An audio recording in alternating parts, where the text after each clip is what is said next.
আসসালামু আলাইকুম।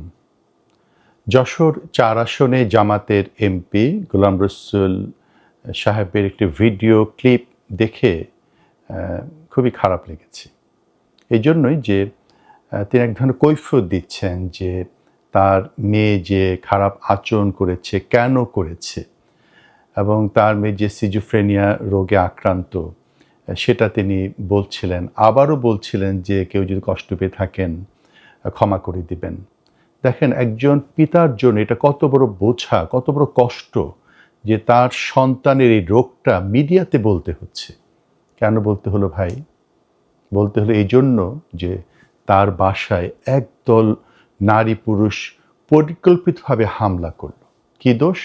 এই মেয়েটি নাকি আক্রমণ করেছে, পাশে মাদ্রাসায় গিয়ে বা ধাক্কা দিয়েছে, কার সাথে দুর্ব্যবহার করেছে ইত্যাদি, ইত্যাদি অনেক অভিযোগ।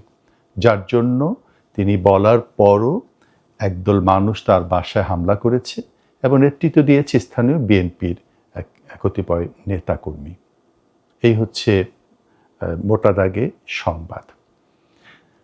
সিজোফ্রেনিয়া এমন একটি রোগ, এখন তো আপনি সব কিছুই অনলাইনে পাবেন। আপনি একটু সার্চ দেন এআই অথবা আপনি গুগলে সার্চ দিয়ে দেখেন এই সিজোফ্রেনিয়া যারা রোগে আক্রান্ত হন তারা ভুল শুনেন, হ্যালুসিনেশন আমরা যেটা বলি, তারপরে তারা ভুল দেখেন, তারপর ভুল ভাবেন এবং এটা তার মধ্যে দারুণ প্রতিক্রিয়া হয়।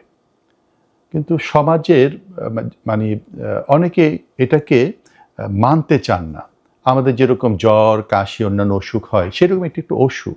এটাকে যদি প্রপারলি মেনটেন করা হয়, যদি এটাকে প্রপারলি অ্যাড্রেস করা হয় তাহলে কিন্তু অসুখটা ভালো হয়ে যায়। আমি আমার পরিচিত জন, নিকটজন এবং বন্ধু মহলেও দেখেছি। একজন এরকম ছিলেন, আর্মির ক্যাপ্টেন ছিলেন, মারা গেছেন, আল্লাহ তাকে জান্নাত দান করুন। পাশের রুমে ছিলেন, এসে তিনি বলতেছেন, "মানসুর তুমি এরকম কথা আমাকে বললা?" মানে এমন একটা ব্লেম দিল, আমি ওই আলোচনার মধ্যেই নাই। কি করার আছে ভাই? এখন আমি তার সাথে ঝগড়া করব? আমি তো জানি তিনি অসুস্থ। আমি বললাম, "ভাইয়া আমি তো এটা বলি নাই।" "না তুমি বলেছ, আমি নিজে শুনেছি।" আরেকটা মানে পরিচিত জনের মধ্যে কথাগুলো বলছি, বিদেশে। তিনি খাবার-দাবার নিয়ে তার আরেক বাসায় ঢুকে গেছেন। আমার ভাই আছে, খেতে পারতেছেন, আমি খাবার দিব। ওই বাসার লোকজনও বুঝতে পারছেন তিনি অসুস্থ। তিনি কিন্তু রাগ করছেন না অথবা বলতেছেন, "এই তুমি আমার বাসায় চলে আসছো কেন?" আরেকজন রোগীর কথা বলি, তিনি বলতেছেন, আমি দেখতে পাচ্ছি যে এই বাসায় হামলা করার জন্য একদম অস্ত্র নিয়ে রেডি।" আচ্ছা ভাই, একজন যদি ভুল দেখে, ভুল শুনে, আপনাকে দিয়ে চিন্তা করেন যে সেটা কতটা কষ্টের। এবং এই মানুষগুলো কিন্তু আ সামাজিক সাপোর্ট পাওয়া, পারিবারিক হেল্প পাওয়াটা কিন্তু অধিকার রাখে। এবং এদের জন্য কিন্তু আল্লাহ নামাজকে মানে বাধ্যতামূলক করেননি। তারা যদি নামাজ না পড়ে আল্লাহ মাফ করে দিবেন। সেরকম একটি মানে পরিবারের একটা মেয়ের উপরে যে অপবাদ দিয়ে যেভাবে তার পিতাকে সামাজিকভাবে হেয় করা হলো, সত্যি ভাই অনেক কষ্ট লেগেছে। এই কি রাজনীতি? এই কি বাংলাদেশের প্রতিচ্ছবি? আপনি দেখেন যে কয়েকটা রিপোর্ট দেখছিলাম, তার মধ্যে হঠাৎ করে আমার সামনে আসলো। সেটি হচ্ছে ওই বাসাতেই একজন ভাড়াটে ছিলেন। তিনি কষ্ট করে লিখলেন সোশ্যাল মিডিয়াতে, ফেসবুকে, যে আমি কথাগুলো না লিখলে খুব ভুল হতো। সেটি হচ্ছে, আমি বাসায় ছিলাম। এই মেয়েটা এত মেধাবী, কিন্তু আওয়ামী লীগে ১৭ বছর তার ফাদার জেলা আমির, যশোর জেলা আমির, এবং আপনারা জানেন যে ৬টার মধ্যে ৫টা আসনই জামাত সেখানে জিতেছে। তো বলতেছেন এই ভদ্রলোক বাসায় থাকতে পারেননি, পালিয়ে পলাতক থেকে এটা সন্তানের উপর মানসিক চাপ পড়েছে। যার জন্য তার অসুখের এটাও অন্যতম একটি কারণ। আমরা সবই ভুলে গেলাম এবং এই রাজনীতি কিন্তু আমাদেরকে অনেক ক্ষতি করবে ভাই। আমার এই সম্প্রতি যে আমি ২-১টি কথা বলি, মানে আমার তো মূলত জায়গাটা হচ্ছে মানে সংস্কৃতি জায়গাটা। আমি ব্যক্তিগতভাবে ভাই ইসলামিক গানের মানুষ। আমার গানের সাথে আপনারা পরিচিত। আমি যখন এই জাতীয় পরিবেশনা করি সবাই মারহাবা দেন বা ভালো বলেন, দোয়া করেন। আমি এটা বুঝি। ২-১ জন এরকম কমেন্ট করেছেন যে, "ভাই আপনি পচা রাজনীতি নিয়ে কথা বললেন না।" মানে মানুষ কতটুক মানে অনীহা থাকলে এরকম মানে আপনার কমেন্ট করতে পারে। এটা তো বাস্তবতা। কারণ হচ্ছে যে রাজনীতিকে আমরা এমন একটা জায়গায় নিয়ে গেছি যে মানুষ এখন বিমুখ হচ্ছে। এটা কি দেশের জন্য ভালো হচ্ছে?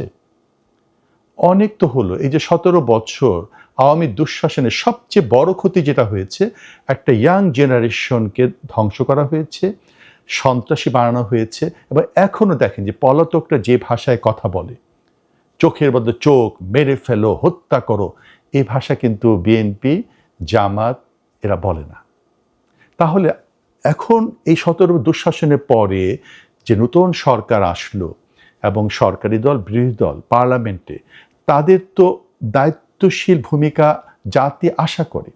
এখন পার্লামেন্টে আমরা ভালো ভালো কথা শুনি, কিন্তু গ্রাসরুটে কি হচ্ছে সেটা কিন্তু মিল খুঁজে পাওয়া যাচ্ছে না। আমি কয়েকদিন আগে বললাম যে সাথিয়াতে ব্যারিস্টার নাজিব মোমেন একটা মসজিদে, ছোট্ট মসজিদে, এলাকার এমপি, জনপ্রতিনিধি, নামাজ পড়াতে গিয়েছে। দল বল নিয়ে বিএনপি সেখানে গিয়ে হাজির, নামাজ পড়তে দিবে না। আপনি মনে করেন যে আজকে দেখলাম সাতক্ষীরার আদালতে, এটা দলীয় না, মানে কি এক মামলা নিয়ে মেয়েদের মধ্যে যে মারামারি, এটা তো জাতীয় অবক্ষয়।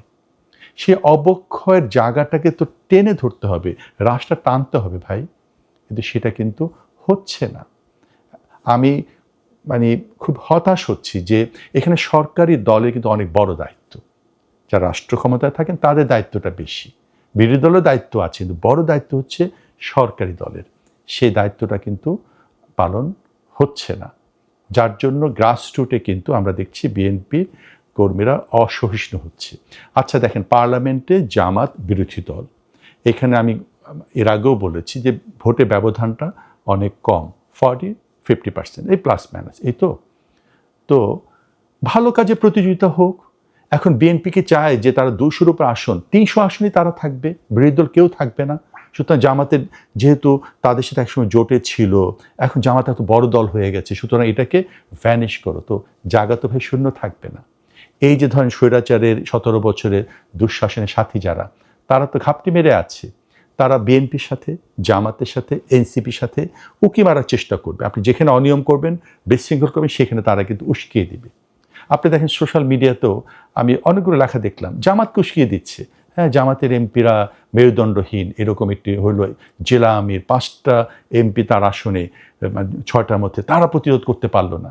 দেখেন, এরকম একটি পারিবারিক ঘটনা, এই এমপি মহোদয় তিনি যদি তার কর্মীদেরকে বলতেন সবাই আসো, এসে কে লোকগুলোকে পিটায় তাড়ায় দিত না, তারপর দিন রিপোর্টটা কি হতো যে তার মানে মেয়ের জন্য এলাকায় ভাঙচুর চালালেন, এটা তো ভালো হতো না। কিন্তু তিনি সবর করেছেন, তার উপর জুলুম হয়েছে, এটা সত্য, কিন্তু সমাজ তো দেখেছে বিবেকবান মানুষের সংখ্যাই তো বেশি। তো আমি আপনাদের অনুরোধ করব, যারা এই বিবেকহীন কাজ করছেন, আল্লাহর রাস্তায় আপনারা ফিরে আসুন, বাংলাদেশটাকে বাঁচান। বাংলাদেশের যে স্বৈরাচারের পতনের পরে যে সম্ভাবনাটা তৈরি হয়েছে, গণভোট হলো, তারপর জুলাই মাসটা যাচ্ছে, জুলাই যে চুক্তিগুলো আপনারা করেছেন এগুলো বাস্তবায়ন করেন, দেশটা সবাই মিলে এগিয়ে নেই। সরকারি দল একবার থাকবে, আবার বিরোধী দলে আসবে, আবার বিরোধী দল সরকারি দলে যাবে, হোক না, ভালো কাজে প্রতিযোগিতা হোক। আবার সরকার যদি ভালো কাজ করে করে কন্টিনিউ করতে পারে, সেটাও মোস্ট ওয়েলকাম, না পারলে তারা আবার আসবে। এখন স্থায়ী নির্বাচনে তার আগে যদি এইরকম মারদাঙ্গা শুরু হয়, তাহলে আমরা খুবই হতাশ হব। আমি আসলে তো রাজনীতি নিয়ে বেশি কথা বলতে চাই না, কিন্তু সমাজের যখন এটা ক্ষতি হয়, দেশের ক্ষতি হয়, তখন সচেতন কোনো মানুষই চুপ হয়ে বসে থাকতে পারে না। যার জন্য আমার এই কথাগুলো বলা। আশা করি আপনারা বিবেচনার পরিচয় দেবেন এবং আপনারা প্রত্যেকে যার যার জায়গা থেকে দায়িত্বশীল ভূমিকা নেবেন, এই আশা ব্যক্ত করে শেষ করছি। আসসালামু আলাইকুম।